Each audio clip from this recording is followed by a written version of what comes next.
Bonjour, mon nom est Kylian Masmer, je viens de l'EMPA. Bienvenue à cette table ronde où en fait on va essayer de discuter avec un panel qui est assez large les dernières nouveautés de l'additive manufacturing ou l'impression 3D. Peut-être juste une remarque, en fait, si vous regardez un peu les spécialisations de notre panel, on est surtout, ou je dirais on va plutôt se focaliser sur tout ce qui est métaux. Si vous avez d'autres questions par rapport à d'autres technologies, posez-les, il n'y a pas de problème. Le déroulement de la table ronde, on va juste commencer par faire une petite présentation des intervenants. Chaque intervenant après aura l'occasion d'avoir un ou deux slides pour se présenter et puis qui représente, comme ça vous avez une très bonne image de qui fait quoi pour poser des questions plus tard. Et ensuite, moi j'ai quelques questions qu'on a préparées par rapport aux nouveautés 3D, mais je vous encourage vivement, profitez de ce moment-là pour, si vous avez des questions, si vous avez besoin d'informations, levez la main, je vous donne un micro volontiers, parce que j'aimerais que ce soit aussi une table ronde qui soit interactive et que ce ne soit pas juste des experts qui discutent entre eux, peut-être pas toujours du même avis, mais aussi que voilà, vous puissiez aussi participer et profiter de cette table ronde. Donc, notre première intervenante, ce sera donc monsieur Roland Loger, qui est professeur à l'EPFL. On a madame Catherine Lalin du CEA, qui est spécialiste de la sécurité. On a monsieur Xavier Fru, qui vient d'une entreprise qui fabrique des machines BIM. On a Sylvain Hugon, qui est professeur à la HEIG VD. On a monsieur Pfister, qui travaille à 3D RPDT. Et on a monsieur également Becha pour 3D Précision. Donc on a des panels qui viennent de la recherche, de la sécurité, enseignement et industrie, pour essayer de répondre un petit peu à toutes les questions. On va peut-être passer à... Voilà.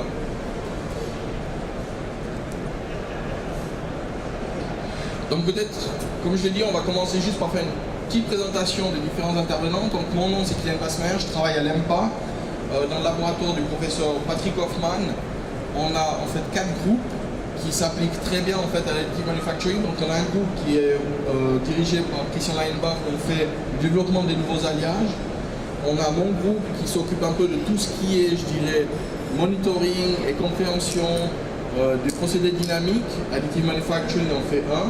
On a un autre groupe qui s'occupe beaucoup de tout ce qui est particules, nanoparticules, traitement, comment est-ce qu'on s'en occupe, l'ânage. Et puis il y a Patrick Hoffman, en fait, qui est aussi professeur à l'EPFL, qui s'occupe de tout ce qui est optique. Et dans ce cadre-là, en fait, l'EMPA a décidé que, vu les compétences des 4 groupes, on était idéal pour s'adresser à tout ce qui était en fait technologie et additive manufacturing, parce qu'on a chacun des compétences différentes, mais qui peuvent être employées à l'additive manufacturing. Dans mon groupe en particulier, en fait, on s'adresse à beaucoup de choses, parce qu'on s'adresse beaucoup à l'interaction entre un matériau et un outil en temps réel, surtout des systèmes qui sont très, je dirais, dynamiquement complexes. Donc le laser en est un, et nous on travaille beaucoup par exemple dans du laser polishing, on fait du traitement de matériaux, compréhension des procédés, aussi en additive manufacturing, mais je dirais notre point fort pour nous, pour moi, c'est vraiment tout ce qui est, je dirais, contrôle in situ et en temps réel des procédés pour essayer de classifier si les pièces sont bonnes ou mauvaises. Je passe maintenant la parole à Roland.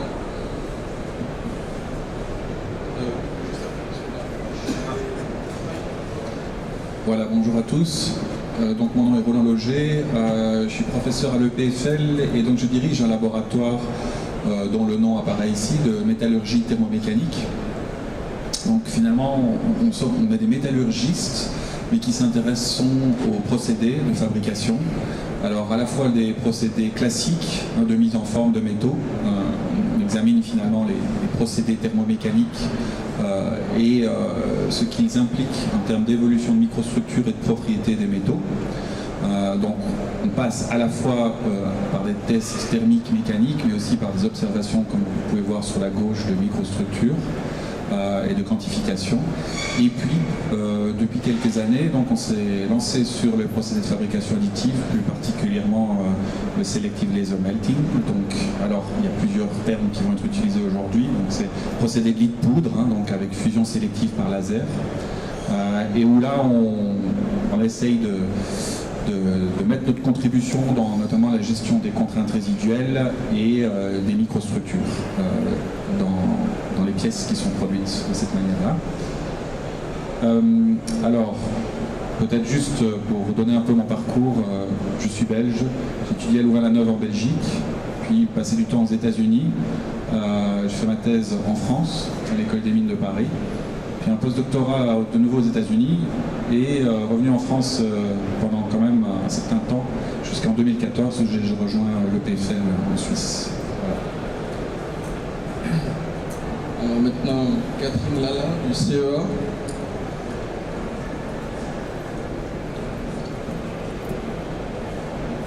Bonjour à tous, donc je suis effectivement Catherine Lalin, je suis ingénieure en santé et sécurité au travail. Je travaille donc au CEA de Grenoble.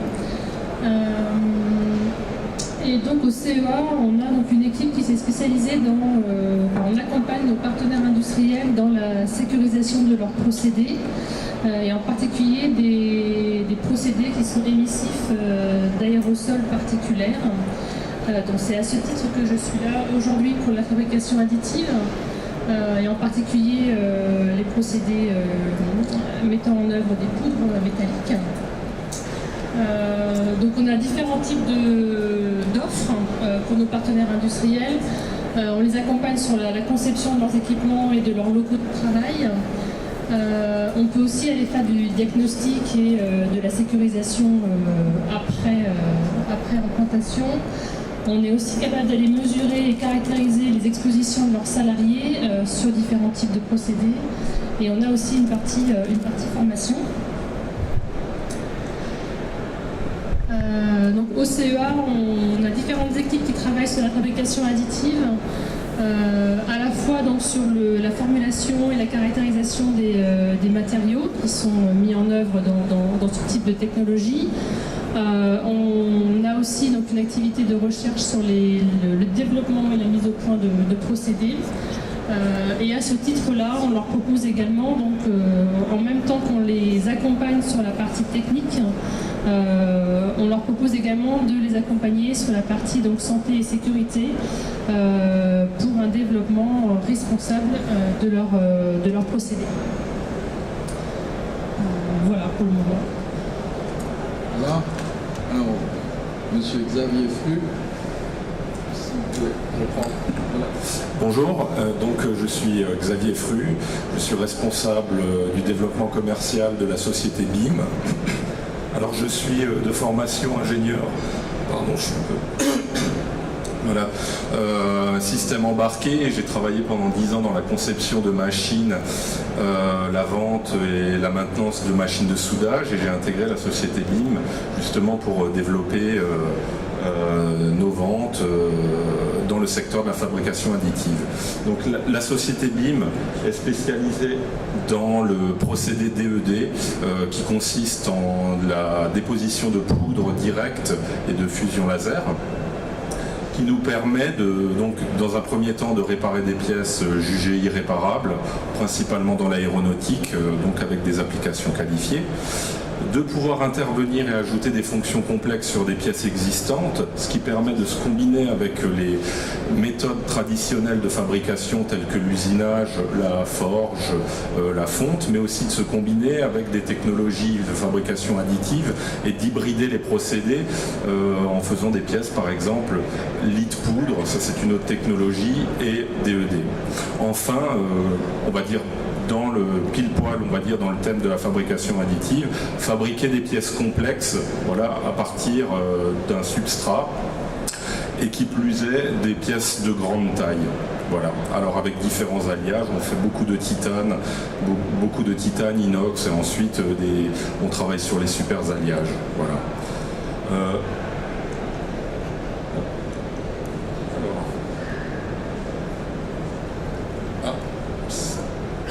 Alors BIM, en tant que fabricant machine, a développé une gamme de machines industrielles pour le procédé DED, donc allant d'une petite machine à une grande machine permettant de travailler sur des volumes allant jusqu'à 1200 par 800 par 800 mm, voilà, qui permettent d'intervenir sur des pièces d'assez grande taille. Voilà. Ensuite, nous avons M. Sylvain Hugon de l'école d'ingénieur du Verdon. Bonjour, je m'appelle Sylvain Hugon, je suis donc ingénieur en conception et produits. Je suis issu de l'école des mines à Paris. Aujourd'hui, j'encadre un petit groupe de recherche en additive manufacturing qui s'appelle Adipole, avec 3 missions. La première mission, c'est le soutien à l'industrie pour des mandats industriels. La deuxième mission, c'est la recherche appliquée. Donc, on a actuellement une thèse avec Roland Loger à l'EPFL. Et la troisième mission, c'est la formation. Et pas l'enseignement, je précise, parce que la formation s'adresse aussi aux adultes et aux gens qui sont en poste. Alors on a quelques compétences, on fait du reverse engineering, on a beaucoup de compétences et de partenaires dans le scanning, on est partenaire de Nikon et d'Ametech pour les scanners. Et puis à côté de ça, on fait de l'additive manufacturing et surtout nous on propose aux industriels qui viennent nous voir de les amener aux produits finis. C'est-à-dire réfléchir comment intégrer l'additive manufacturing dans un process complet. Le domaine d'application, à l'inverse de BIM, moi je travaille dans du 100 par 100 mm, grand maximum. Je suis en Suisse où on fait de la microtechnique. Et puis je ne veux pas aller dans le très grand parce que ça impliquerait beaucoup trop d'investissement pour notre petit groupe. Donc on fait quoi? On fait du device médical où on cherche la précision. On va travailler des matériaux avec des structures très particulières, du titane. On va dans l'horlogerie avec des métaux précieux.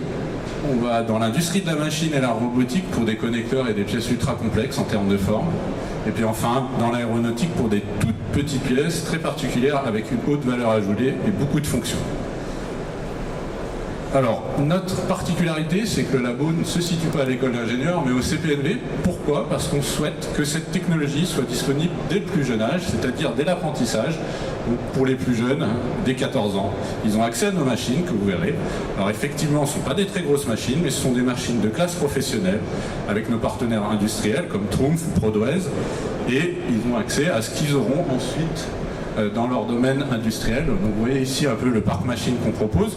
On est une école, on a à peu près toutes les technologies pour qu'ils puissent y toucher. Et puis on vient de s'équiper tout dernièrement d'une machine à frittage de poudre laser pour les polymères. Toujours dans des dimensions restreintes, c'est une volonté, mais c'est notre choix. Notre choix c'est small is beautiful. Voilà.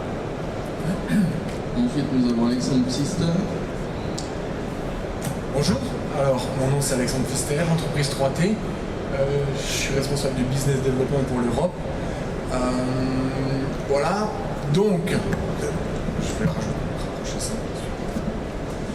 Donc, on est un des leaders au niveau mondial dans la fabrication additive. On est configuré, c'est mieux comme ça?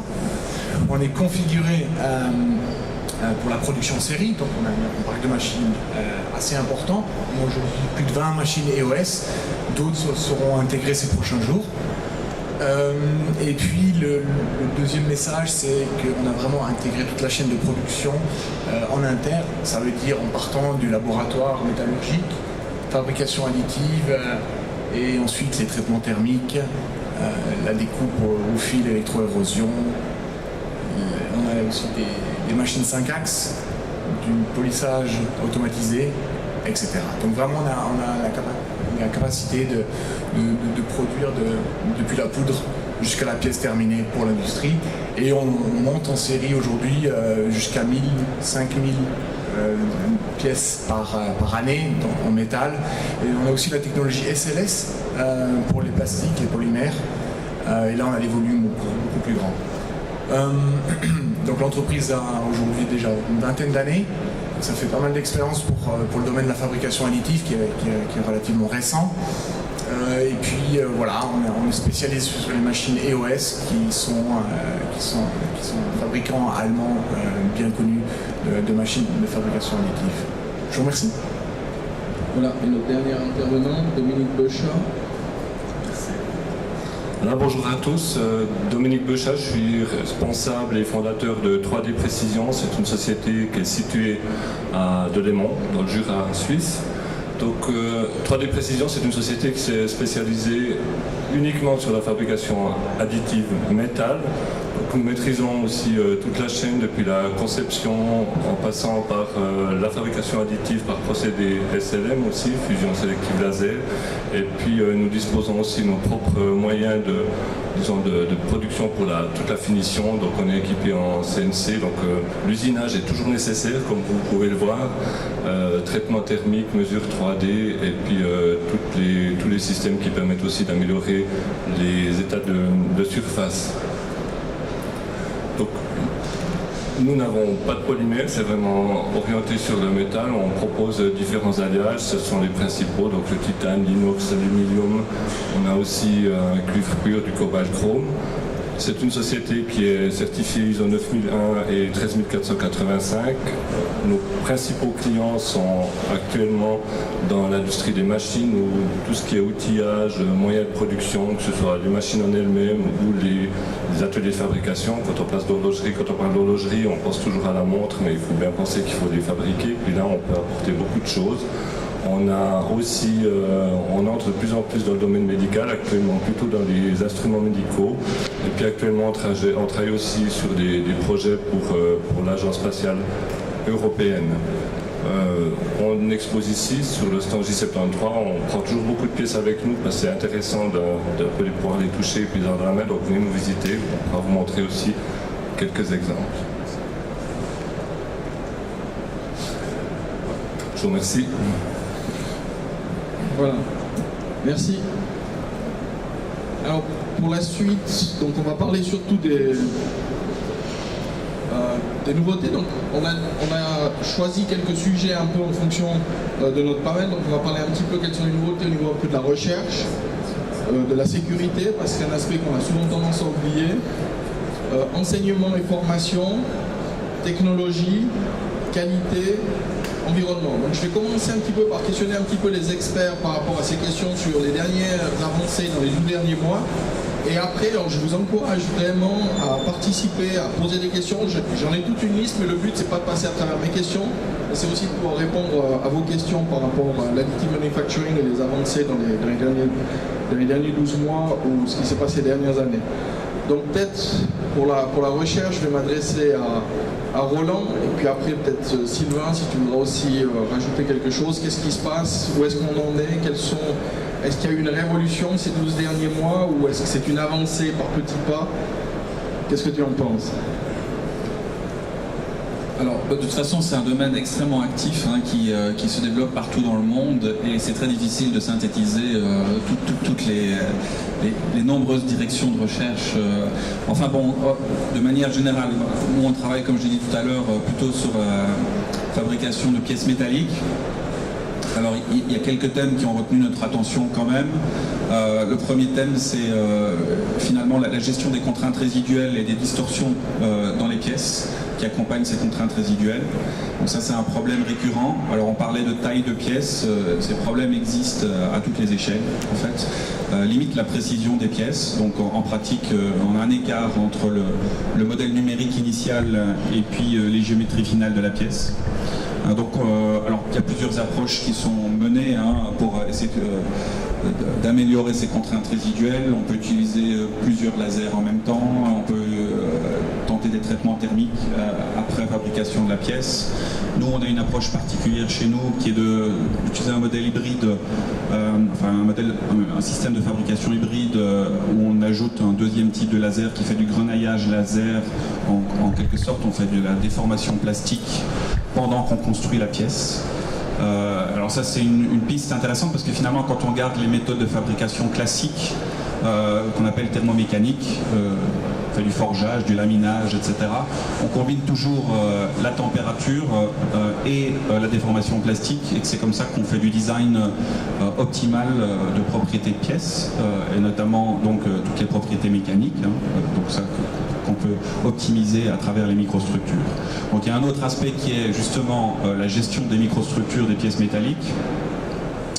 Là encore une fois, comme on est dans des procédés qui sont purement thermiques, on n'a pas tous les degrés de liberté habituels. Et d'autre part, les microstructures sont souvent la chose qu'on regarde peut-être pas en premier lieu. L'objectif primordial au départ, c'est de pouvoir fabriquer la pièce, de ne pas fissurer, d'avoir une densité acceptable, donc un taux de porosité suffisamment faible. Et puis une fois qu'on a identifié un process window approprié, finalement, à l'intérieur de cette fenêtre process, avec les paramètres tels qu'on les a sélectionnés, on a finalement peu de variabilité possible pour jouer sur les microstructures.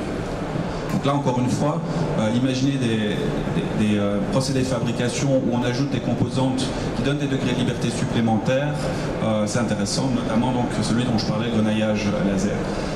Une autre méthode, justement, qui permet, d'un point de vue, mais je dirais même qui s'industrialise, mais qui est toujours l'objet de recherche, tout ce qui est online monitoring, donc pouvoir aller vers la production de pièces à zéro défaut. Là, on n'en est encore pas arrivé là, même si actuellement on est à 99, quelque chose % de densité. On n'atteint pas le 100%. Il y a des applications dans lesquelles c'est rédhibitoire, et notamment l'horlogerie pour toutes les pièces qui sont amenées à être vues de l'extérieur.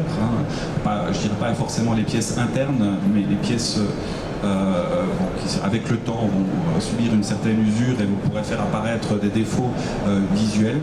Donc là, je pense qu'il y a les activités mentionnées par Kylian Wasmer à l'EMPA, de faire l'online monitoring à partir notamment de l'émission acoustique.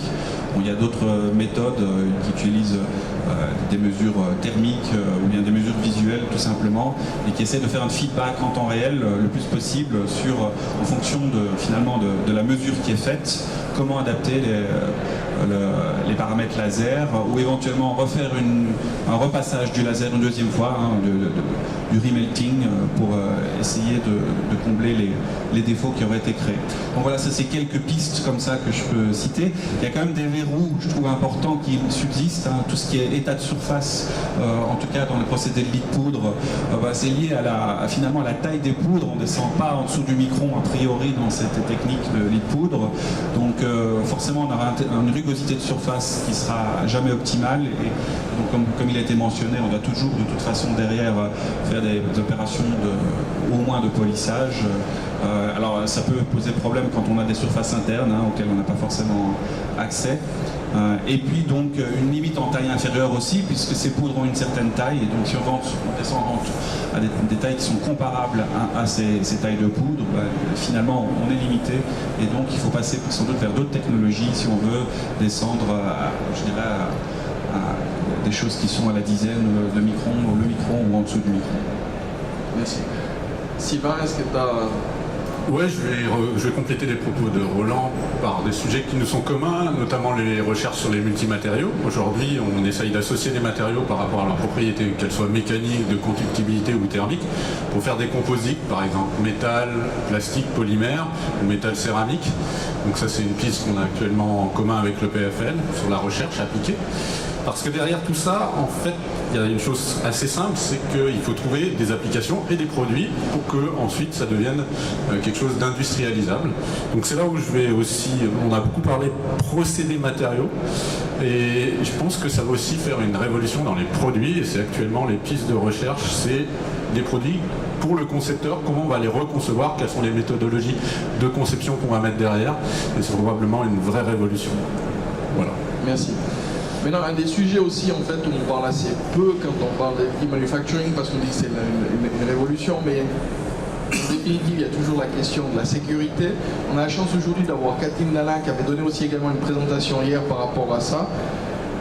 La sécurité, où est-ce qu'on en était il y a 12 mois? Est-ce que ça avance? À quoi est-ce qu'il faut faire attention? Est-ce que toutes les machines sont absolument sécures pour tout le monde? La réponse est... La réponse est au milieu. Alors peut-être rapidement, je vais balayer les différents risques que l'on peut retrouver sur un équipement de fabrication additive. Donc on a trois pôles, on va dire. On a donc les risques liés aux matériaux qui sont utilisés, donc en particulier des poudres métalliques. Où on va retrouver des choses assez connues dans d'autres types de procédés comme l'ablation laser par exemple. On retrouve donc des risques pour la santé des salariés qui pourraient être exposés à des poussières de métaux, donc aux poudres, éventuellement à d'autres produits chimiques qui sont utilisés dans les différentes phases du process. Et on a aussi, donc, toujours lié à l'utilisation de ces poudres métalliques, on a des risques qu'on classe plutôt comme industriels, liés à la réactivité de ces poudres. Lorsqu'on utilise du titane ou de l'aluminium, on sait qu'on peut avoir des risques plus importants d'incendie ou d'explosion, suivant la façon dont ces poudres sont manipulées et donc des conditions à prendre en compte pour leur stockage et leur manipulation. On a un deuxième pôle qui sont les risques liés à l'équipement en lui-même. Là aussi, des choses assez connues sur le risque lié au laser, par exemple, au risque électrique, à toutes les phases de manutention de différents contenants de matériaux, etc. Le plateau en lui-même sur lequel est construit et fabriquée la pièce. Et puis on a un troisième pôle qui sont donc les risques liés au procédé en lui-même, aux différentes phases de travail, où on retrouve là aussi classiquement, quand on s'intéresse à des questions de santé et sécurité, on a des phases qui sont plus à risque, comme les phases de nettoyage ou de maintenance des installations. Alors ça, c'est pas non plus nouveau pour la fabrication additive, c'est classique dans le monde industriel. Mais là aussi, il y a des précautions particulières à prendre pour ces phases de travail. Ce qui est nouveau en fabrication additive, c'est l'interaction, je pense, entre ces trois pôles, et surtout l'interaction du laser avec la poudre. Nous, on a constaté en faisant des campagnes de mesure pour essayer de caractériser les émissions d'aérosols particuliers, on a constaté que la poudre, alors en particulier dans les technologies de fusion en lit de poudre où on recycle, on réutilise, on tamise et on recycle la poudre, on a un changement de morphologie et de taille de la poudre qui est utilisée au fur et à mesure des recyclages. Et on obtient donc des poudres de plus en plus petites, dont une partie à l'échelle nanométrique, et donc éventuellement avec des risques plus importants pour la santé. Est-ce que ça veut dire qu'il y aura peut-être de nouvelles mesures de contraintes par rapport à la sécurité? Alors aujourd'hui, la difficulté, c'est que tous les risques liés aux nanoparticules n'est pas réglementé. Il n'y a pas de réglementation spécifique et on ne connaît pas non plus forcément encore les effets sur la santé de l'exposition à ces poudres très petites. Mais effectivement, là, on a l'opportunité, dans le cadre de la fabrication additive, on est très en amont. Et donc de prendre en compte ces questions de santé et de sécurité dès les phases de conception des équipements, par exemple. Donc nous, c'est vraiment le message qu'on veut essayer de faire passer, c'est qu'il faut ne pas oublier ces questions dès les phases de conception, et donc le plus en amont possible, avec nos partenaires industriels, avec les concepteurs d'équipements, etc. D'accord, merci beaucoup. Un autre point aussi, je pense qu'on a un joli panel c'est par rapport aux technologies. On en est où? Est-ce qu'il y a eu des révolutions ces 12 derniers mois? Parce qu'il y a beaucoup de... On discutait avant en interne, il y a beaucoup de termes, il y a beaucoup de nouvelles machines, il y a énormément de choses qui se font. Xavier? Alors je dirais que de notre côté, actuellement, on est dans une phase où le champ des possibles est énorme de toute façon avec la fabrication additive, et avec ce qu'on sait déjà faire, ce qu'on a déjà qualifié, etc., c'est aussi d'aller toujours plus loin en essayant de ne pas s'éparpiller. Voilà. Et en creusant, puisqu'on est encore, on est quand même sur des technologies jeunes. Alors la fabrication additive, c'est pas si jeune que ça, mais en fait maintenant on est en plein dans la phase d'industrialisation, et c'est là qu'on voit qu'en fait quand on avance sur un domaine, sur une composante, on peut aller toujours plus loin. Je veux dire, de notre côté, il y a 2 ans on parlait de l'état de surface, on faisait des pièces avec un certain état de surface. En 2 ans on a déjà fait un très gros bond en avant, et j'ai envie de dire, les pièces qu'on faisait, dont on était fiers il y a 2 ans, elles nous piquent les yeux maintenant. Et je veux dire, il y a toujours plus de choses, sachant qu'une machine va implémenter plusieurs technologies. Il y a la distribution des poudres, les lasers, donc pour notre technologie. Il y a aussi l'aspect sécurité, mais toutes ces choses-là aussi avancent et se développent, ce qui nous permet d'aller encore plus loin. Voilà. Et puis pour vous, qui êtes producteurs de pièces, est-ce que vous êtes régulièrement approchés en disant voilà, on a une nouvelle machine qui elle est capable de faire plus, etc. Ou est-ce que vous voyez en fait ça d'un œil un peu plus lointain et quelle est votre opinion, Dominique? Bon, moi je vois ça d'un œil un peu plus lointain. Ce que j'observe chez les fabricants de machines, c'est surtout que on va plus. J'observe pas une grande révolution, mais les machines deviennent quand même de plus en plus compactes, ce qui est une bonne chose. Hein. Et puis, ce que j'observe aussi, c'est que la tendance, c'est vraiment venir dans le sens de l'industrialisation. Je pense que l'année passée, j'ai dit, on était encore entre le labo et puis l'industrie. Et puis maintenant, on tend à aller vraiment... On voit que les fabricants de machines, en tout cas sur les procédés SLM, ils cherchent de plus en plus de solutions pour aller vers la grande série. Ils se préparent à l'industrie aéronautique, ils se préparent à... Donc on n'est plus dans la phase, l'impression 3D, ou la fabrication additive, c'est du prototypage. On va vraiment dans le sens, on se prépare pour aller vers la grande série. Après, il y a peut-être l'aspect sécurité, mais dans l'aspect sécurité, je pense que c'est pris en compte, en tout cas dans le procédé SLM, parce qu'on voit que l'idée d'industrialisation, c'est par exemple d'avoir le moins possible de handling de poudre en direct, donc par des opérateurs, donc de travailler avec des bacs déjà fermés, sous gaz, etc.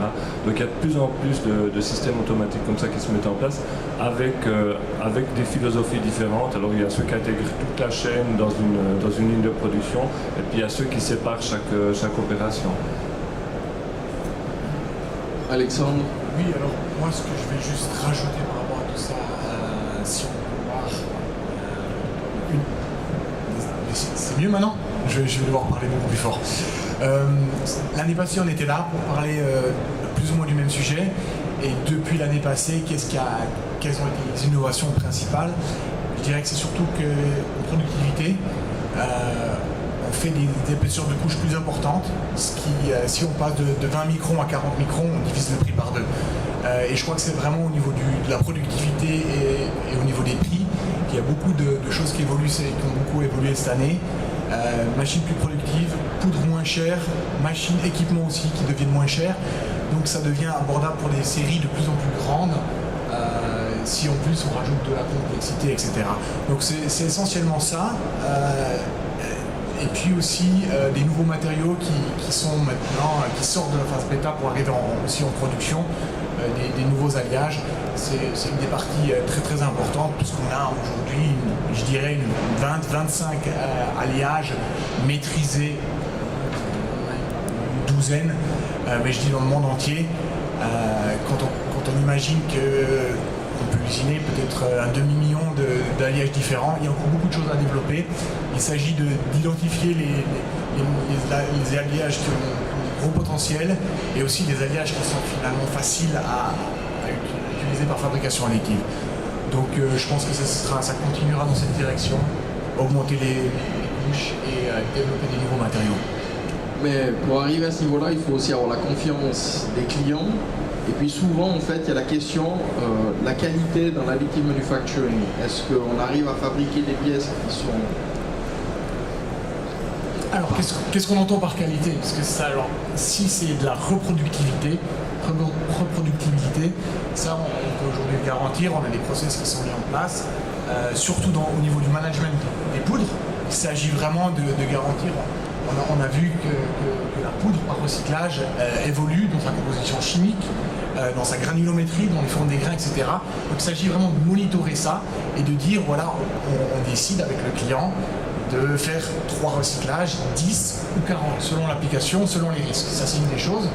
Maintenant, en termes de qualité, les tolérances dimensionnelles sont ce qu'elles sont aujourd'hui.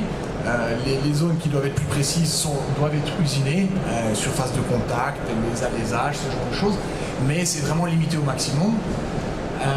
Et puis, oui, moi, quand on voit les applications, il s'agit d'implants en titane qu'on met dans des corps humains.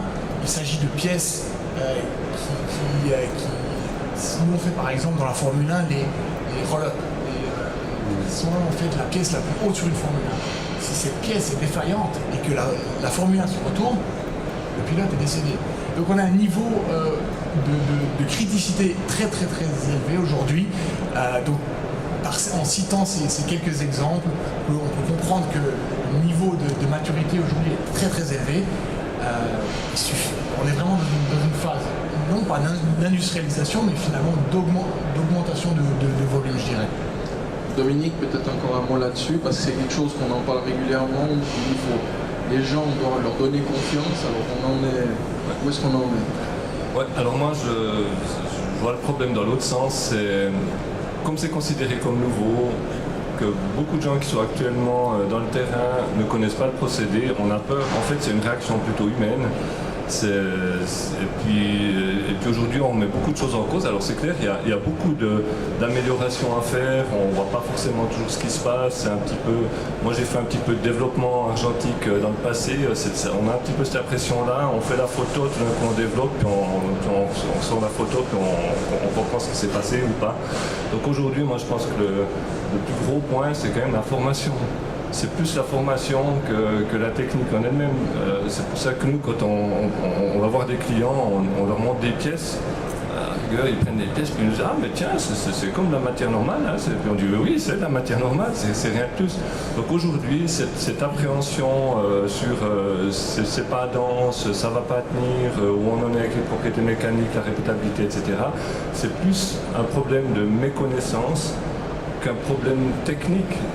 Si on a des exigences qui sont posées, qu'on connaît, eh bien à partir de là on peut travailler la pièce, chercher des solutions pour arriver au résultat. Alors on va poser la question directement en fait à Sylvain, à Roland. Alors la formation, l'enseignement, on en est où? Parce qu'on vient régulièrement aussi à l'IMPA, on dit voilà, on aimerait suivre une formation, et en fait qu'est-ce qui existe en Suisse romande par rapport à ça? Et où est-ce qu'on va? Puisqu'en définitive, effectivement, je pense que Sylvain l'a déjà mentionné, il y a une phase aussi de reconception, de repenser les choses de manière différente. On en est où? Sylvain, peut-être? Alors pour commencer, je pense que pour la formation, pour nous c'est fini, hein. On peut déjà repartir d'où on vient, mais c'est aux plus jeunes qu'il faut penser, et surtout il faut penser avec leur mode de pensée. Donc on est en pleine révolution aussi pour former les gens. Si vous venez sur notre stand, vous verrez, on a une imprimante, on a un kit pédagogique, le kit ils la construisent eux-mêmes, ils construisent l'imprimante, ils comprennent la technologie, ils la mettent en marche, et puis ils font des produits avec. Donc ça c'est une première révolution, c'est une révolution dans notre méthode d'enseignement, mais c'est aussi dans l'approche qu'on va avoir sur les procédés qu'on va avoir. Et derrière ça, ce que je voudrais dire, c'est qu'il y a une hybridation complexe. C'est-à-dire que quand j'ai appris la mécanique, on était clusterisés.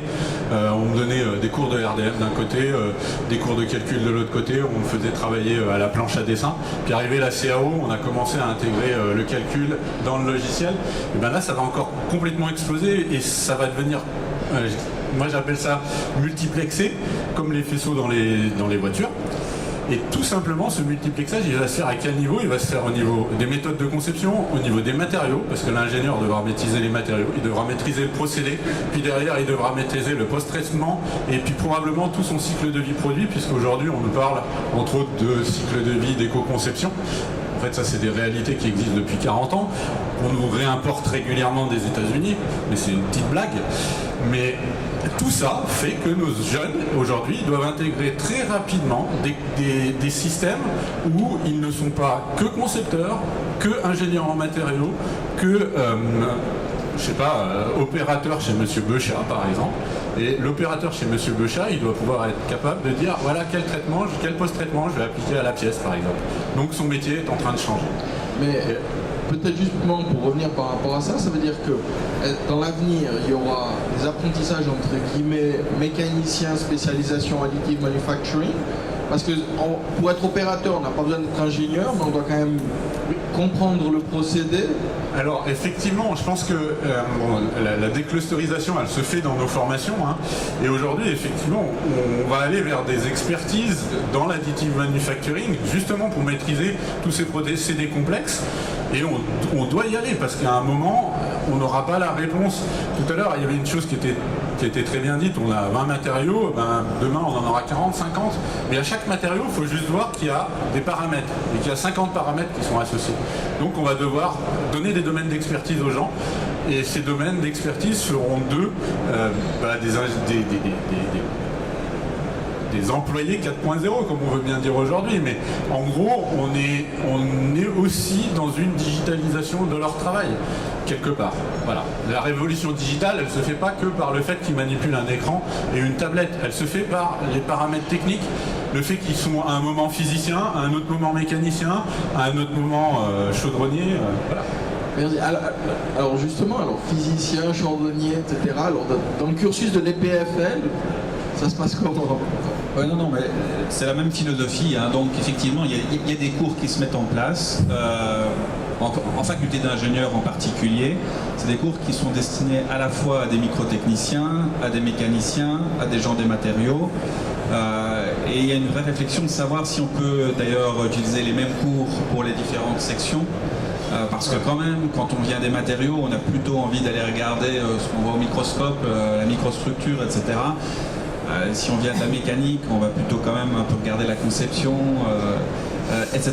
Donc il y a quand même une différenciation dans les cours, mais l'idée de faire des projets aussi transdisciplinaires, ça c'est très important, et là je rejoins tout à fait Sylvain.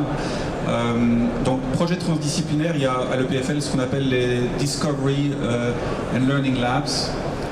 Donc c'est des endroits finalement accessibles à tous les étudiants de l'EPFL. Ils peuvent réaliser leurs projets, ils utilisent des équipements ensemble et travaillent ensemble et potentiellement venant de différentes sections avec des spécialités différentes. Donc par exemple pour un projet pour construire une nouvelle pièce qui requerrait différentes composantes de connaissances comme il a été décrit juste avant. Juste, je reviens. Et la sécurité, va-t-on en parler dans l'enseignement? Alors, en l'enseignement et en recherche, les deux. Hein. Donc on a, pour le moment, je veux dire qu'on prend pas mal de précautions quand même, ne sachant pas trop finalement vers où on va, quels sont, les risques continuent à évoluer dans leur estimation. Donc nous, on met carrément des masques dès qu'on pénètre dans la pièce. Quand on utilise une machine, dès qu'elle a été ouverte, on estime qu'il y a des particules dans l'air pendant un certain temps et donc on ne peut pas rentrer dans cette pièce-là sans se munir d'un masque. Pour ce que je parlais des Discovery Learning Labs, ce sont plutôt des appareils polymères avec fusion de filaments, donc là on a moins de problèmes de sécurité dans ces cas-là. Hein. Donc il y a à la fois un problème de coût et puis un problème de sécurité. Donc on simplifie quand même, plus on ouvre à une grande quantité d'utilisateurs, plus on ne va pas chercher les méthodes qui sont à la fois les plus chères et puis peut-être aussi les plus risquées d'un point de vue sécurité. J'aimerais juste revenir. Voilà, justement, Alexandre. Dominique, est-ce que vous êtes satisfait des réponses par rapport à l'enseignement ou est-ce qu'il faut aller plus loin? Non. Bon, il y a ce qui doit se faire sur du très long terme et ça prend quelques générations. Évidemment, aujourd'hui, quand on va à l'école d'ingénieur, on apprend à développer, à concevoir une pièce pour à ce que je sache, pour l'usinage ou alors pour du moulage. J'espère qu'on commence de plus en plus à aussi avoir une formation pour le design, pour la fabrication additive.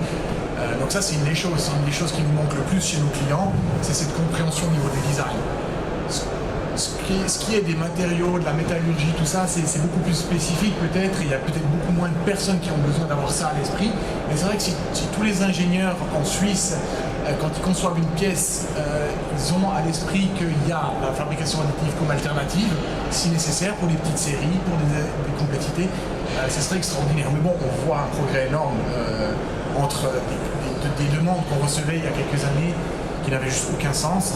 Et aujourd'hui, on voit que ça Alors, je vous invite à venir à notre cours au prochain semestre sur le design en additive manufacturing. Vous êtes cordialement invités. Et justement, c'est cette inertie, mais justement, ça va produire ses effets, puis on se réjouit d'avoir des clients qui viennent avec des pièces pertinentes dès le début.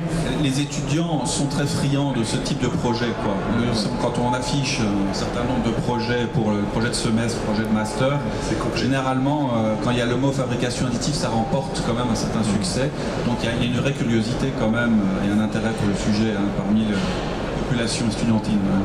Dominique, j'ai vu que tu étais prêt à répondre. qu'il faut dire que il faut différencier les étudiants, donc les sortants, pour moi. Puis là, il faut dire qu'il y a beaucoup de choses qui s'est passé, et puis ce que je trouve bien, les écoles se sont mises de plus en plus là-dedans, elles se sont équipées, même si elles n'ont pas du métal, le fait de travailler sur du polymère SLS, ça change aussi l'état d'esprit, vraiment, il y a beaucoup d'analogies, donc ça c'est top.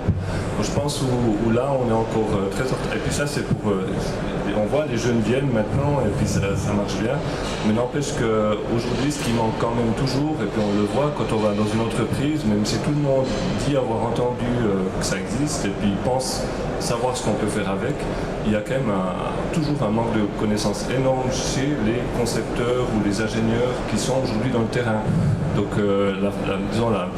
la formation continue, c'est aujourd'hui le grand manque. Et puis ceux qui font la formation, alors il y a des cours qui se mettent en place, on essaie de mettre des cours en place, on le fait aussi, les écoles le font, les associations professionnelles le font aussi, mais on voit qu'on a du mal quand même à motiver les gens qui sont dans le terrain à suivre ces cours et puis à avoir cette connaissance. Ça, c'est vraiment le plus grand manque. Mais je pense que c'est certainement comme vous l'avez dit avant, en fait, c'est que additive manufacturing, c'est une nouvelle technologie, les gens en ont peur.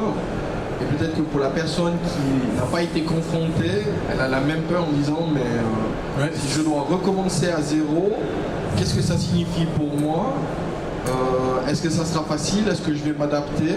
Donc je pense qu'il y a aussi une peur des entre guillemets vieux qui n'ont pas été confrontés à cette technologie puis qui sont peut-être aussi, il faut le reconnaître, je veux dire, dans les 20 dernières années, les jeunes sont beaucoup plus flexibles, vont beaucoup plus vite, s'adaptent beaucoup plus. Alors est-ce que ça vient pas aussi un peu de cette crainte? Non, moi je pense que c'est pas forcément une crainte, mais il y a une sorte d'inertie qui est peut-être pas liée à la crainte, mais on se dit pour l'instant on a plus débrouillé sans, alors à quoi ça sert? On attend pour voir, on attend d'être face finalement, souvent je pense, on attend d'être face à un problème pour se dire peut-être que quand même avec la fabrication additive, puis c'est là que ça démarre. Mais ça on le remarque vraiment dans les contacts de tous les jours.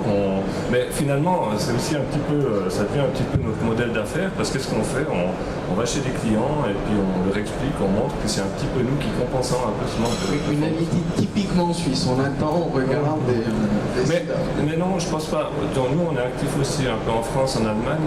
Alors moi j'essaye de contrer ça. C'est pas vrai, c'est pas que la Suisse. Ailleurs ça se passe aussi comme ça. On va des entreprises en Allemagne, puis c'est un petit peu le... Alors l'Allemagne est plus grande, elle a peut-être un peu plus d'instituts. On a l'impression qu'elle a beaucoup plus d'instituts, mais par tête de pipe, je suis pas sûr que ça représente beaucoup plus d'écoles et puis de formation. C'est la même chose ailleurs. On n'est pas moins bon, ou il faut pas croire, il faut pas non plus toujours s'auto-flageller, mais là on est quand même de nouveau dans un espèce de processus humain, puis il faut essayer d'accélérer ça. Encore une fois, je voulais juste rajouter un mot. Je pense que si ça prend du temps, c'est pourquoi je fais un produit.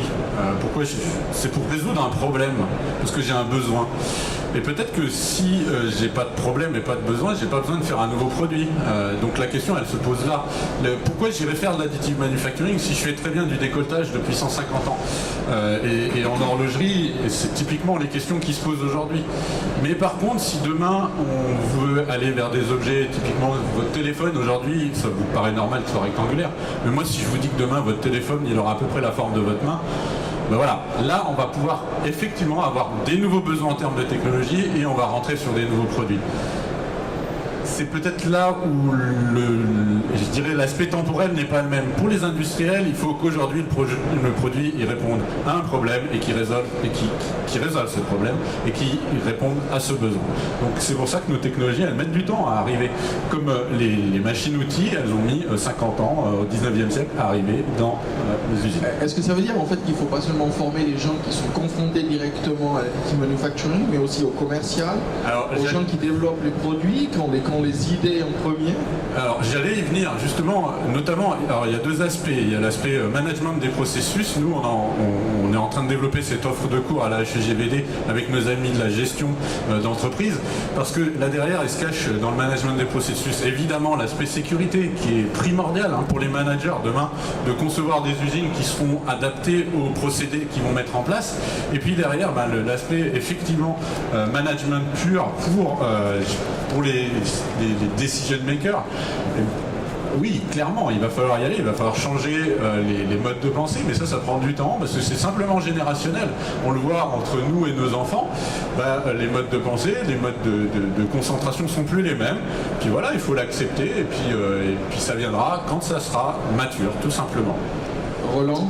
Oui, juste un commentaire, parce que je pense que quand tu dis que des fois ça va un petit peu lentement pour changer un processus de fabrication, d'abord un processus de fabrication il a mis très longtemps à se mettre en place, il y a plusieurs intermédiaires, surtout par exemple dans l'horlogerie, donc changer ça fondamentalement c'est quand même assez compliqué. Et puis d'autre part, si on imaginait un jour par exemple qu'on construit une montre d'une seule pièce avec un CAD et une machine qui sait le faire, est-ce que ce n'est pas un problème potentiel pour l'horlogerie suisse, par exemple, qui se verrait potentiellement concurrencer beaucoup plus facilement par rapport à ce qui peut se faire ailleurs dans le monde? On peut poser la question peut-être, est-ce qu'il y a des horlogers dans la... Je vous donne juste un exemple de ce qui se passe dans l'industrie médicale. Aujourd'hui, on a des projets de recherche. Un des projets de recherche qu'on a avec l'université de Bâle, c'est de construire des robots où on intégrera l'intelligence artificielle et le robot va fabriquer les pièces lui-même pour aller réparer le patient. C'est ça l'objectif à 20 ans. Oui, j'ai vu un petit peu ce qu'ils faisaient aussi à l'université de Bâle. C'est Miracle. Ouais. C'est assez impressionnant et je me suis posé la question en partant, mais que fera le médecin dans 20 ans? Ouais, le robot il sera là et puis il regardera le patient et puis il lui fera salut. Mais juste par rapport à ce qui a été dit, juste bien plus concrètement aujourd'hui pour les médecins, il y a déjà des progrès très rapides, typiquement dans l'anticipation des opérations. À l'époque, un chirurgien devait remplacer un genou, il l'ouvrait et puis découpait quelque part. Aujourd'hui, le patient est scanné et l'opération est anticipée, c'est-à-dire que sur l'ordinateur, il va être décidé exactement quelle position l'os va être découpé et des guides chirurgicaux sont imprimés sur mesure pour pouvoir être déposés sur le patient. Ça a énormément d'avantages. C'est une des applications aujourd'hui. On a des volumes extraordinaires parce qu'il y a énormément de gens qui se font opérer les genoux et les hanches. Et anticiper ces opérations, c'est bien mieux pour le patient, mais aussi c'est juste beaucoup plus rapide. Et de gagner une demi-heure sur un bloc opératoire, c'est des gains énormes. Donc entre ce que vous décrivez et ce qu'il y a aujourd'hui, il y a pas de problème. On n'a même plus besoin du guide aujourd'hui puisque grâce à nos capteurs on peut se positionner et justement on fait tout de suite la bonne coupe pour le patient et on lui met un implant qui est custom. Alors l'industrie du guide est clairement une industrie de transition. Aujourd'hui on est capable de repositionner la géométrie patient très rapidement et on peut découper le patient à la bonne taille directement et lui positionner un implant qui correspond à sa taille. Et là on retrouve effectivement une nouvelle débouchée pour l'additive manufacturing parce que la customisation, et si vous verrez sur notre stand, on a un petit implant pour un crânio-maxillofacial, et ben, ce sont des choses qu'on fait en temps réel quasiment aujourd'hui. Voilà. Quand je dis temps réel, c'est-à-dire que pour le patient, ça se joue entre 1 semaine et 3 semaines, voire 6 semaines pour ceux qui sont, je dirais, dans des processus complètement industriels. Voilà. Alors, il nous reste plus ou moins une demi-heure, donc j'aimerais aussi ouvrir un petit peu les questions à vous. Alors, est-ce que vous avez des questions particulières pour un expert? Soyez pas timide, sinon je viens et je donne le micro à quelqu'un.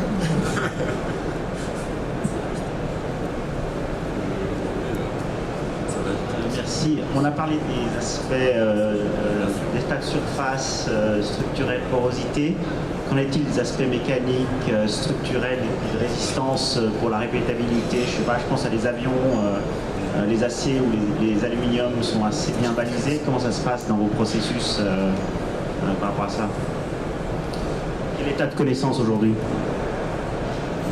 Alors, je suis peut-être pas le seul à répondre, mais à partir du moment où le process est reproductible, c'est-à-dire que le taux de défaut est en dessous de ce que je disais, par exemple, 99, quelques % en termes de densité, donc un taux assez faible de porosité, vous avez des microstructures qui peuvent être plus favorables que ce que vous avez sur des pièces conventionnelles. Donc vous pouvez avoir des propriétés qui au total sont au moins équivalentes et parfois supérieures à celles que vous obtenez par les méthodes classiques.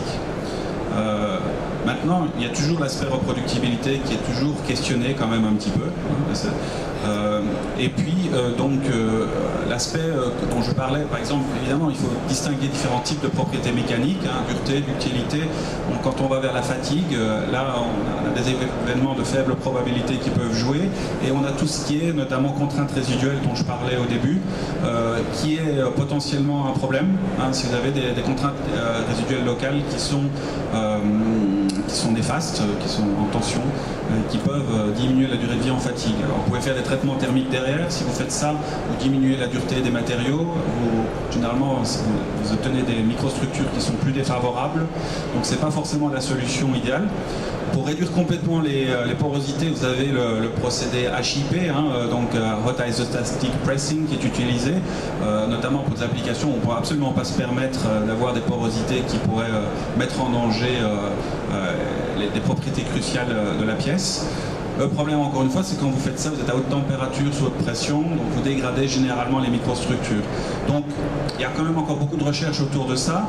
L'idée étant, in fine, quand même, de parvenir à produire des pièces near net shape qui auraient le taux de porosité minimal possible, d'où l'intérêt de online monitoring dont je parlais tout à l'heure, des méthodes où on peut quelque part corriger en temps réel le processus pour diminuer au maximum ce type de défaut-là. Même chose, même raisonnement pour les contraintes résiduelles, les minimiser au maximum pour ne pas avoir de distorsion rédhibitoire. Ces distorsions en cours de fabrication peuvent d'ailleurs pouvoir bloquer la fabrication d'une pièce et donc donner un taux de rebut important. Et donc si on arrive à faire tout ça, normalement on peut obtenir des pièces qui sont meilleures en fait. Parce que vous avez typiquement des vitesses de refroidissement qui sont importantes, donc avec des microstructures qui sont extrêmement fines. Généralement c'est positif pour les propriétés mécaniques. Et je pense aussi, par exemple, si on parle de tout ce qui est, je dirais, aéronautique, il y a aussi deux catégories. Il y a les pièces qui sont soumises à des contraintes. Et là, on est d'accord que les propriétés mécaniques sont très importantes, mais je pense que souvent aussi, il y a un gain qui est important. C'est des pièces qui ne sont pas nécessairement soumises à beaucoup de contraintes, mais on peut économiser beaucoup de poids. Il y a aussi Alexandre qui voulait rajouter quelque chose par rapport à ça. Oui, alors nous, on produit des pièces en série dans l'aéronautique, dans l'aérospatiale. Et évidemment, c'est des questions auxquelles on doit répondre. Donc on a un processus qui vraiment... Il y a vraiment beaucoup de choses qui sont vérifiées. Tout est monitoré, que ce soit le recyclage des poudres. Comme j'en ai parlé tout à l'heure, tout est vérifié à chaque recyclage, ça c'est une des choses. Mais sur chaque plateforme de fabrication, des Tensilba, des échantillons de traction, etc. Sont disposés sur la plateforme pour chaque fabrication. Et on garde toujours un exemplaire pour la traçabilité, un pour le client et un qui est testé directement. Et ça nous permet de finalement valider, confirmer que les propriétés mécaniques qui sont affichées sur les datasheets sont bien effectivement ce qui a été fabriqué. Donc ça c'est juste un exemple, mais évidemment aujourd'hui il y a des pièces séries sur les avions et donc comment dire, tout ceci est maîtrisé. D'autres questions? Profitez. Oui. Déo Retour de Couverture Métal. Question pour les pièces d'aviation, est-ce qu'aujourd'hui chaque pièce doit passer par CT scan? Alors non, heureusement, parce que ça ferait des pièces extrêmement chères. Mais c'est des demandes qui sont souvent là. Est-ce que c'est 50%, 10% selon les résultats? Là aussi c'est monitoré. Alors, on essaie de diminuer ces spécifications parce que c'est extrêmement coûteux et ça finalement plombe pas mal de projets. On l'utilise essentiellement quand on a des canaux à l'intérieur des pièces, mais là aussi on essaie de diminuer au maximum le nombre, ça augmente le prix de la pièce. Mais les pièces que vous produisez, est-ce qu'elles ont vraiment des contraintes thermiques, mécaniques importantes? Absolument, on travaille surtout sur des éléments de moteur, donc c'est des pièces en Inconel, et parce que c'est là où vraiment il y a des applications extrêmement intéressantes aussi dans les turbines. Donc c'est des pièces à extrême contrainte thermique mais aussi mécanique. Maintenant il faut surtout voir la criticité. Si la pièce casse, qu'est-ce qui se passe? Et là, on n'a pas encore des criticité 1, ça veut dire si la pièce casse, l'avion s'écrase, je vous rassure. Ça, pas encore, mais ça commence à arriver. Donc c'est plutôt à ce niveau-là que les pièces sont catégorisées, puisque les propriétés, on est tout à fait confortable avec les propriétés mécaniques. Ça, c'est pas vraiment un souci. Je voulais juste rebondir parce qu'on a effectivement des applications avec des pièces, si elles cassent, ça peut être très critique, mais sur des réparations, et on peut qualifier ces procédés, ça marche. Ça nécessite un accompagnement quand même du client s'il n'a pas les compétences. Moi je veux aussi un peu revenir avec tout ce maillage, c'est faire avancer une filière, parce qu'il n'y a pas que les fabricants machines, il n'y a pas que les prestataires de services. Il y a aussi les logiciels, la conception des pièces, mais des gens qui se mettent au service des entreprises justement, qui permettent de les accompagner là-dedans. Donc on arrive à faire des pièces critiques qui volent avec les méthodes de fabrication additive. Justement, vous parliez un peu de l'accompagnement. Vous avez juste dit quelques mots. Peut-être un peu plus de détails, c'est-à-dire si on vient chez vous, on dit voilà, j'ai une pièce critique à réparer, on s'adresse à vous, quel est l'accompagnement en fait, que vous proposez, où est-ce que ça commence, où est-ce que ça se termine? Alors j'ai envie de dire, c'est d'une certaine manière au cas par cas. Il y a des clients qui ne savent pas se qualifier eux-mêmes leurs procédés. Il y en a d'autres qui savent le faire. Donc nous là-dedans, on va combiner les compétences. En interne, nous, on ne qualifie pas des pièces. Par contre, on va mettre en relation le client avec des gens qui sont capables de certifier les procédés et ouvrir finalement nos procédures et notre savoir-faire pour aller en détail et maîtriser finalement le procédé et la procédure. Voilà. Des questions dans le panel? Vous savez tout? Tout est clair, magnifique. Non? Alors, on a parlé un petit peu voilà, de quelles ont été un peu les avancées sur, je dirais, les 12 derniers mois. Maintenant, Sylvain a mentionné dans les 20 prochaines années, alors on va peut-être pas aller aussi loin, mais où est-ce que vous voyez l'additive manufacturing, je dirais, dans 3-4 ans? On va peut-être commencer par la sécurité, parce que je vois que c'est quand même un point qui a peut-être été très longtemps négligé. Qu'est-ce qui pourrait être fait? Quel serait en fait en définitive aussi peut-être votre souhait, que ce soit au niveau des gens du panel? Catherine? Quel est mon souhait? Que ça marche. Ouais, je souhaite ça. Surtout que la sécurité ne soit pas vue comme un frein. C'est quand même un message important parce qu'il n'y a rien d'impossible. Quand on conseille nos partenaires industriels sur des mesures de prévention et de protection pour leurs salariés, ce sont des choses qui existent déjà. Il n'y a rien de nouveau sur les équipements de protection, que ce soit la protection collective ou la protection individuelle, sur les systèmes de filtration sur les équipements. Ce sont des choses qui existent déjà pour d'autres types de procédés et qui sont complètement applicables pour la fabrication additive.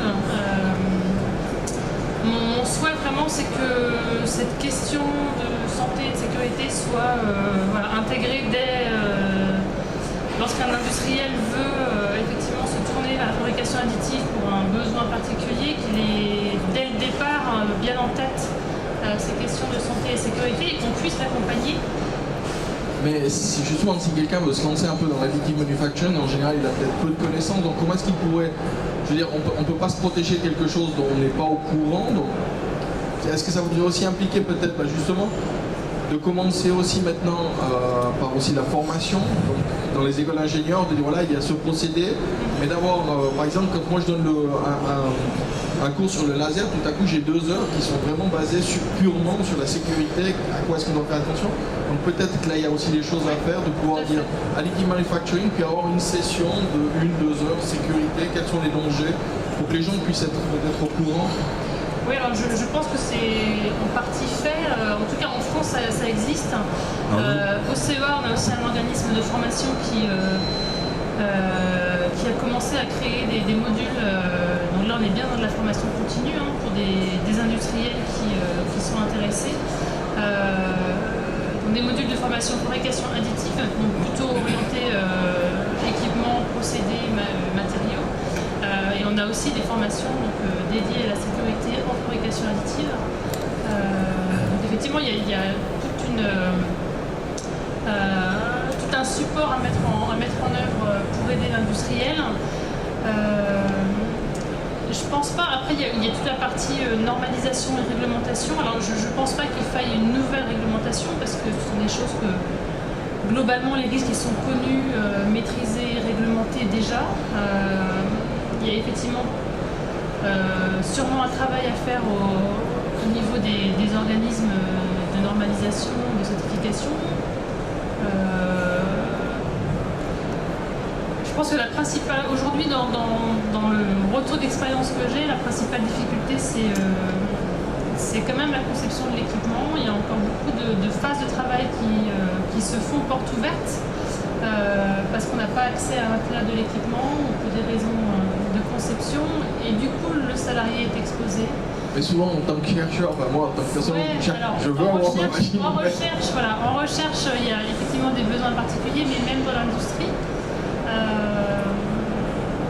Et en même temps, on travaille aussi avec des concepteurs d'équipements de fabrication additive qui ont bien ça en tête et qui essaient de qualifier justement leur équipement pour qu'il soit le plus safe possible. Voilà, donc il y a encore un peu de travail même sur la conception même de l'équipement pour qu'on puisse faire le maximum de phases de travail système complètement clos. Alors justement Xavier, peut-être un mot, où est-ce que vous en êtes par rapport à la sécurité et où est-ce que vous voyez BIM par rapport à la technologie dans les prochaines années? Vous avez parlé un tout petit peu de quel est le projet, mais concrètement. Alors c'est compliqué parce que tout le monde veut garder un peu ses bonnes idées, mais dans la continuité de la sécurité, on a choisi, on va dire à l'époque, en l'absence vraiment de cadre, de mettre un niveau de sécurité assez haut. Mais effectivement, ça nécessite aussi, alors on peut facilement, les EPI existent, les équipements de protection individuelle existent et sont identifiés, mais effectivement, on peut encore travailler sur l'amélioration de la sécurité des machines. Mais je veux dire actuellement, même en mettant un niveau de sécurité très haut, ça ne nous empêche pas de travailler. C'est plutôt après de la formation, des bonnes pratiques, mais c'est pas du tout un frein finalement pour travailler avec les machines. Mais ça tient après, comme tout chef d'entreprise, à garder une certaine cohérence et d'animer cette partie-là de l'entreprise, puisqu'il y a la sécurité des machines, fabrication additive, mais dans une entreprise, il y a, on va dire, tout un autre panel de machines. Donc c'est aussi des choses qui existent dans les entreprises. Voilà. Ce que je voulais juste ajouter, nous, sur la suite, de toute façon, effectivement, c'est travailler aussi sur... Il y a toute la filière qui est animée, donc le cadre normatif évolue et se structure. Et puis nous, on cherche à travailler plus fin, essayer de faire plus grand aussi. Après, bon, c'est difficile d'en dire plus, mais voilà.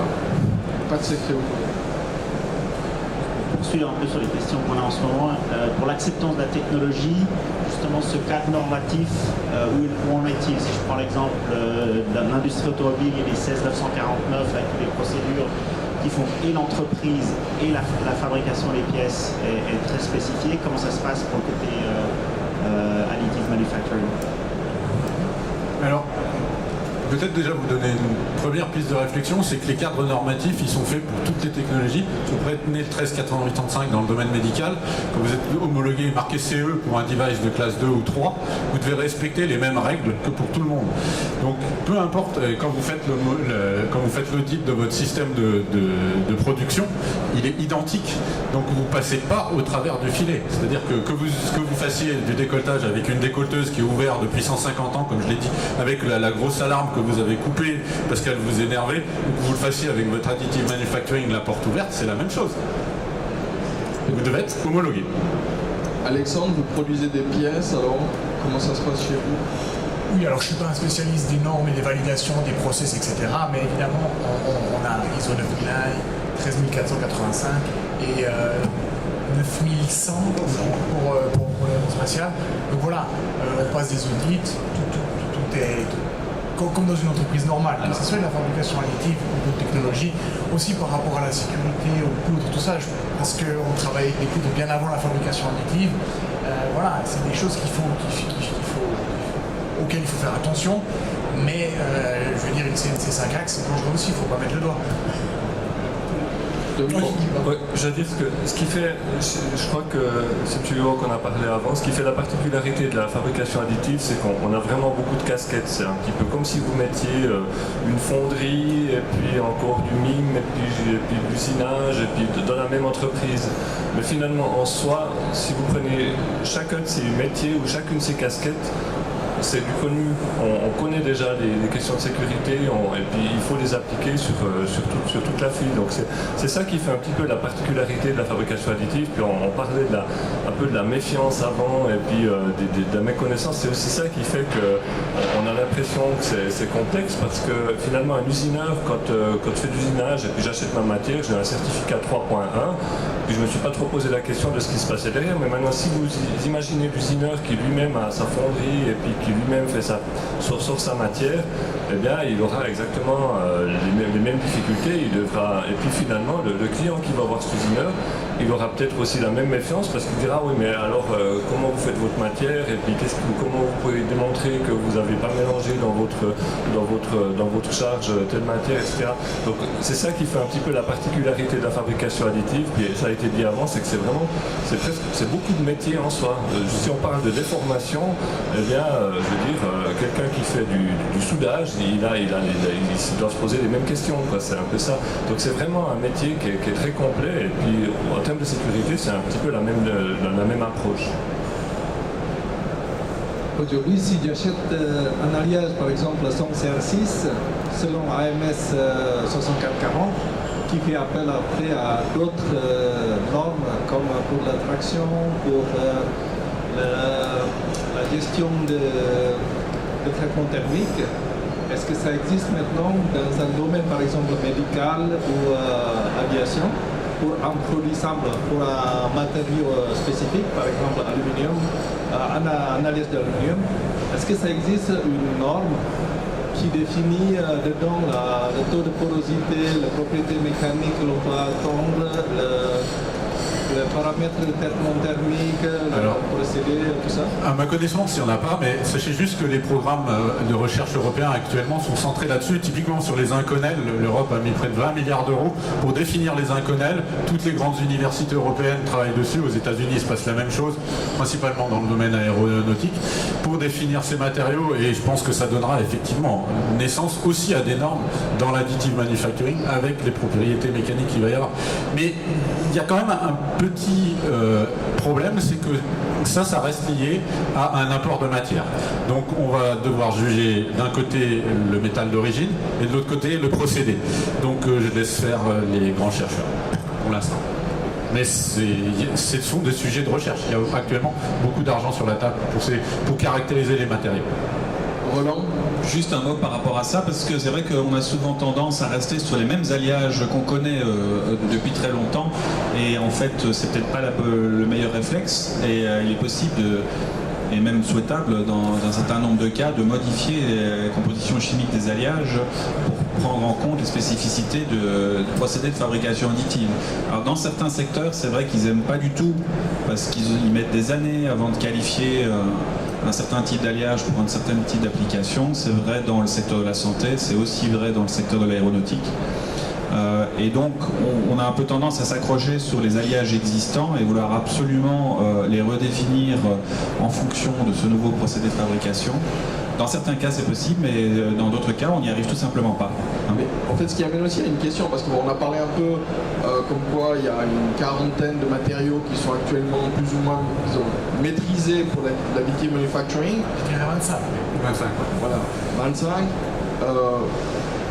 Ma question pour vous, c'est pourquoi se limiter à des matériaux qui sont exactement, qui peuvent être obtenus par fonderie, alors qu'avec un procédé par laser, on pourrait mélanger des matériaux qui en fonderie ne serveraient pas, mais qui potentiellement pourraient être intéressants dans ce genre de procédé. Par exemple, on a évoqué plusieurs fois à la fois l'aéronautique avec les bases nickel et puis les alliages d'aluminium. Clairement, les alliages d'aluminium, si on voit les alliages qui ressortent, c'est toujours aluminium, silicium, magnésium. Et vous voyez jamais beaucoup d'autres choses qui apparaissent. Il y a quelques tentatives qui sont faites dans d'autres alliages, mais typiquement les alliages haute performance pour l'aéronautique, les plus durs, on va dire, les 7000, etc. Mais en fait, pour le moment, ça ne marche pas trop en fabrication additive. Donc il faut soit aller vers de nouvelles compositions chimiques, soit imaginer des composites. Enfin, il y a d'autres idées créatives qui peuvent être lancées. Si on revient sur les bases nickel, ceux qui sont les plus chargés, les gamma prime, typiquement, il y en a une certaine catégorie où vous ne parvenez pas à les fabriquer sans fissurer le matériau. Donc il y a un marché clair derrière qui attend de pouvoir fabriquer ces pièces de forme complexe en 3D par fabrication additive. Il y a un intérêt énorme, mais un verrou existant pour un certain nombre, tout simplement, on n'y arrive pas. Donc encore une fois, soit on change le procédé, toujours deux voies possibles, on ajoute des lasers, on met des traitements thermiques, on fait ceci, on fait cela, soit on modifie tout simplement les alliages. Il nous reste à peu près une dizaine de minutes. Le panel, toujours pas de questions. Oui, je suis peut-être alors juste réagir volontiers à ce que disait M. Roger. Donc, ouais, effectivement, je confirme. On a dans notre entreprise une équipe de recherche et développement d'une dizaine de personnes, quasiment tous des métallurgistes, des docteurs, qui ont quasiment essayé tous ces alliages d'aluminium standards que l'aéronautique demande, 750, 650. On est arrivé à un point qui est pas mal, mais qui n'est pas suffisant. Et donc, il faut leur faire accepter de dire sortez de vos standards, on vous propose une autre matière qui a même des propriétés mécaniques meilleures. On connaît peut-être le Scalmaloy de Airbus. On a développé un MMC, donc c'est un alliage d'aluminium renforcé avec des céramiques et qui est très très proche du Scalmaloy. Et voilà, après il faut le faire accepter, il faut le faire valider par les grands groupes. Et c'est donc ma réponse à votre question, c'est bien parce que les clients ont leur vieux réflexe qu'on doit finalement leur proposer le même alliage qu'ils utilisaient déjà dans le casting ou alors. Mais est-ce que ça vient pas aussi en fait un peu d'un manque de connaissances? Parce que quand on parle d'aéronautique, le poids est important, les propriétés mécaniques sont importantes, mais peut-être qu'un matériau qui est de densité plus haute et fabriqué différemment pourrait remplir la fonction. Parce qu'on compenserait en fait la densité par une meilleure conception. Ça c'est déjà fait, tout ce qui est design, ce qu'on appelle design bionique, donc qui permet d'alléger les pièces en mettant de la matière là où elle travaille le plus dans les sollicitations qu'elle va subir. Donc ça se fait déjà beaucoup, et alors souvent ça se fait à matériaux similaires. Mais effectivement, on pourrait se dire, tiens, si on gagne du poids d'un côté, on peut en reperdre un petit peu éventuellement en changeant la densité du matériau, mais généralement on veut un peu tout. Je crois qu'on... Moi j'aimerais juste dire deux choses. La première, c'est qu'il y a quand même pas mal d'avancées qui se font, puis je pense qu'il y a une bonne acceptance maintenant de l'industrie aéronautique aussi. Quand Alexandre a parlé du Scalmaloy, c'est un aluminium qui a été développé par une société qui a été créée par Airbus, bon maintenant qui a été vendue, etc. Mais donc c'est pas pour rien, donc ces gens ont décidé de mettre les moyens pour développer un alliage qui leur convient. C'est une chose. La deuxième chose, c'est qu'on parle des alliages qui sont actuellement acceptés ou qu'on trouve sur le marché. Mais bon, il ne faut pas oublier aussi qu'on est un petit peu dans la logique qu'on fait des alliages là où il y a du volume Donc on trouve sur le marché des alliages où les fabricants de poudre se disent ben, tiens, là il y a du potentiel.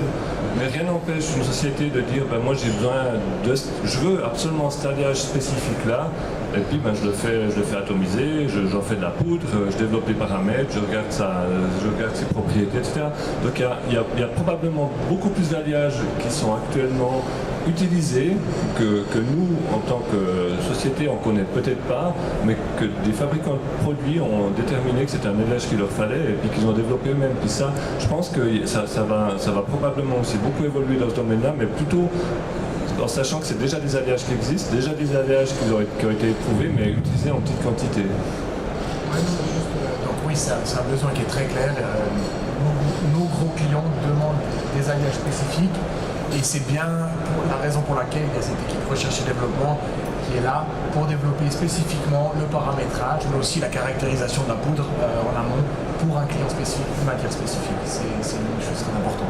Je pense surtout que les clients, ils sont très malins, parce que même s'ils ne les utilisent pas aujourd'hui, ils vont les utiliser demain, ils le savent parfaitement. Et si on regarde les structures business qui sont en train de se construire, General Electric qui acquiert Arcam, qui acquiert plusieurs sociétés d'additive manufacturing, fait que moi je pense que demain, les gens qui vous vendent des avions, ils vous vendront surtout le droit d'utiliser les matières dont vous aurez besoin demain. Et ils sont en train de le faire, ils sont en train de les breveter, ils ont pris un coup d'avance parce qu'ils ont la capacité de le faire aujourd'hui. Et quand on regarde aussi où se trouvent les labos, comment fonctionnent les labos, on s'aperçoit aujourd'hui que Airbus en finance beaucoup, Dassault en finance un certain nombre, que Boeing est derrière un certain nombre de choses. Comme je vous ai dit, General Electric est en train de se grouper en consortium. Donc demain, on aura à peu près un marché de la matière qui va être à peu près comme celui des semences aujourd'hui, donc avec des formules qui seront brevetées et propriétaires. Et ça sera... on ne le voit pas venir, mais ça va gentiment se faire. Alors, il nous reste juste quelques minutes. Quelques minutes. Non, mais je pense que c'est pas faux. Alors, il nous reste juste quelques minutes. Peut-être juste un petit mot de la fin pour vous par rapport à l'additive manufacturing. Pour le panel, Roland, quel est le message que je dois emporter aujourd'hui? Alors, juste 2-3 choses. 30 secondes. 30 secondes. Bon, d'abord, le nombre de ventes de machines de fabrication additive suit un profil quasi exponentiel selon Voleurs Report de cette année. Donc, c'est quand même une indication. Des grosses entreprises comme GE qui investissent 1,4 milliard pour acheter 2 sociétés et qui veulent faire la production de masse, c'est une indication. Donc, alors ensuite, il y a des tendances. Je pense qu'on veut aller vers des machines qui sont plus rapides pour réduire les coûts, pour les pièces pour lesquelles on a déjà une qualité acceptable. Et puis il y a une deuxième tendance, c'est celle, on va dire, qui met en danger la vie humaine, pour lesquelles on n'est pas encore au niveau peut-être de qualité suffisant. Et là, il faut développer l'artillerie lourde, et notamment en recherche, avec du online monitoring, avec du zéro défaut, avec des tas d'idées très créatrices, combinaison de différents types de lasers, etc., pour aller vers des pièces à très haute valeur ajoutée. Donc il y a un peu ces deux tendances-là, selon moi. Merci. Catherine, pour le panel, le message à emporter. Je pense qu'il ne faut pas avoir peur. Je pense qu'il y a un grand nombre d'acteurs qui sont capables d'accompagner les industriels dans le développement et la mise au point de ces nouveaux procédés. Et puis le deuxième message, c'est, je pense, miser sur les compétences par la formation et par effectivement aller chercher l'expertise là où elle est aujourd'hui. Merci. Xavier, de la perspective de BIM, message emporté. Beaucoup de, d'applications encore à découvrir. N'ayez pas peur de nous voir, mais nous, les entreprises de la fabrication additive, soyez curieux. Ce qui est peut-être pas encore possible aujourd'hui le sera peut-être dans un an. Tout va très vite. Oui, mais je pense que c'est surtout ça qu'il faut pas hésiter à mettre un pied dans la fabrication additive. Sylvain. 30 secondes. Ouais, 30 secondes. Alors pour l'enseignement, ça va être très simple, c'est déclusterisation. On va essayer d'avoir des enseignements transversaux, il faut qu'on se parle, qu'on soit physicien ou qu'on soit businessman. Faut arrêter que les businessmen nous prennent pour des cons. Mais derrière ça, ce que je voudrais dire, c'est surtout une chose, c'est qu'il va falloir apprendre à maîtriser et à avoir de l'expertise. Je reviens toujours sur ce que vous dites, si on a de la sécurité, c'est qu'on a de l'expertise. Et derrière ça, il va falloir accepter que ça a un coût. Pour vous, messieurs industriels, quand vous venez nous voir, que effectivement une institution comme le PFL propose un cours sur la sécurité laser, ça se paye, mais quand vous venez nous voir pour me dire, ok, tu m'installes la machine, mais tu vois là, j'ai pas vraiment d'argent parce qu'il faut vite que je produise des pièces, ça a aussi un coût. Tout simplement. Merci. Alexandre? Alors moi je vais mettre le point sur la production série. Aujourd'hui vraiment c'est un moyen de produire en série, des séries limitées peut-être en nombre, mais c'est une chance énorme au niveau de la flexibilité. Et le deuxième point, c'est vraiment avoir ça à l'esprit quand on conçoit des nouveaux équipements. À ce moment-là, il faut peut-être nous appeler pour regarder un tout petit peu les designs et comment tirer avantage de cette fabrication additive. Il y a des potentiels énormes, on ne le voit pas toujours. Dominique? Moi je dirais que la fabrication additive aujourd'hui a atteint quand même un niveau mature, donc il ne faut pas avoir peur, donc n'ayez pas peur, intéressez-vous. Il y a de plus en plus de logiciels de CAO maintenant qui intègrent des modules qui permettent aussi de faciliter finalement, parce que c'est un concepteur aujourd'hui, s'il n'a pas la possibilité déjà lui d'intégrer la fabrication additive, c'est difficile. Donc il y a des modules qui existent, intéressez-vous à ces modules, ça permettra aussi de directement intégrer la fabrication additive. Puis le message pour moi c'est ne fraisez pas votre imagination, allez-y. Merci, alors merci aussi à vous pour le panel. Un applaudissement pour nos intervenants et merci pour